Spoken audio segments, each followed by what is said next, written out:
Sure. Thank you very much. Chairman Murkowski, Ranking Member Cantwell, and members of the committee, my name is Abby Hopper, and I am the Director of the Bureau of Ocean Energy Management, which we call BOEM.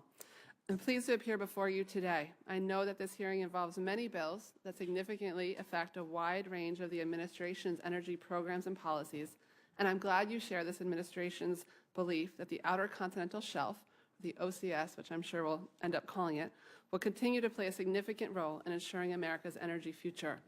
3 of the OCS bills directly affect my bureau, primarily in the areas of revenue sharing and expanded leasing for the Arctic, Atlantic, and Gulf of Mexico offshore waters. My written statement provides more in-depth observations on those bills. Additionally, I would like to note that the committee will be receiving a written statement from the Bureau of Land Management regarding that bureau's position on many of the terrestrial bills under consideration this morning. Chairwoman Murkowski, I recently had the pleasure of spending some time in your state, including on the North Slope, where they told me it was the coldest it had been all year when I was there. It's the coldest I'd ever been. And met with many key stakeholders, including Alaska's Native organizations and tribal governments, as well as representatives from the state government of Alaska.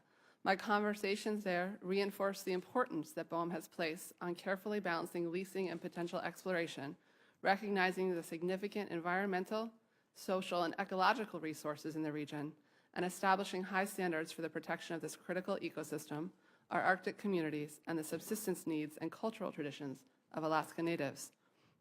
For all 5-year oil and gas leasing programs, public input is a critical part of our process, and we encourage citizens and groups to provide comments to help guide our decisions. For this current 5-year program that we're developing now, we held 23 scoping meetings on the draft environmental impact statement around the country. We received over 1 million comments and anticipate robust dialogue with stakeholders in the coming months that will help us prepare a program that emphasizes protection of the marine environments and coastal economies and uses the best available science and technology to inform our decision making. Regarding the revenue sharing provisions found in the bills submitted by Chairwoman Murkowski, Senator Cassidy, and Senator Warner, the administration is mindful of the long-held view that coastal states should share the benefits of energy development that takes place off their shores.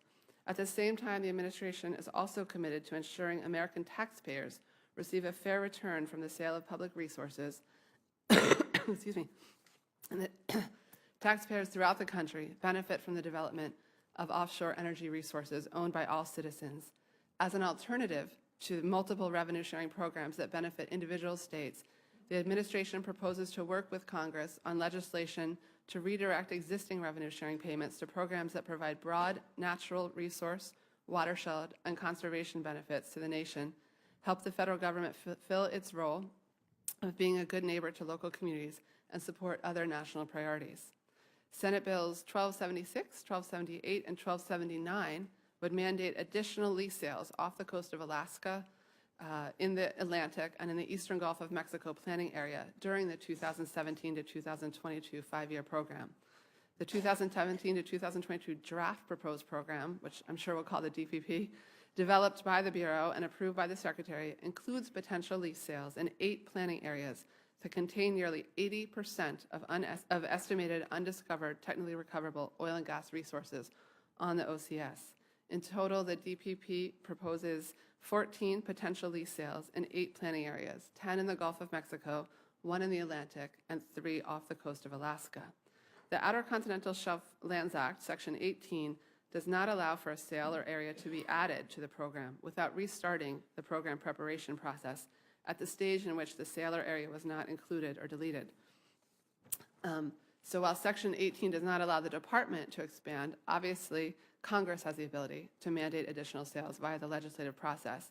However, such legislation would mandate the department conduct lease sales on the Outer Continental Shelf without regard for the consideration of the factors, the 8 factors under Section 18, which we believe appropriately reflects the many equities involved in the leasing decision. So based on those factors, the administration has concerns about bypassing the Section 18 OSLA provisions. It is important to the department and my bureau that we explore ways to move forward towards energy independence by a safe and responsible domestic oil and gas production while ensuring that the American taxpayer receives a fair return for development of these federal resources. I look forward to working with the committee and answering any questions you may have.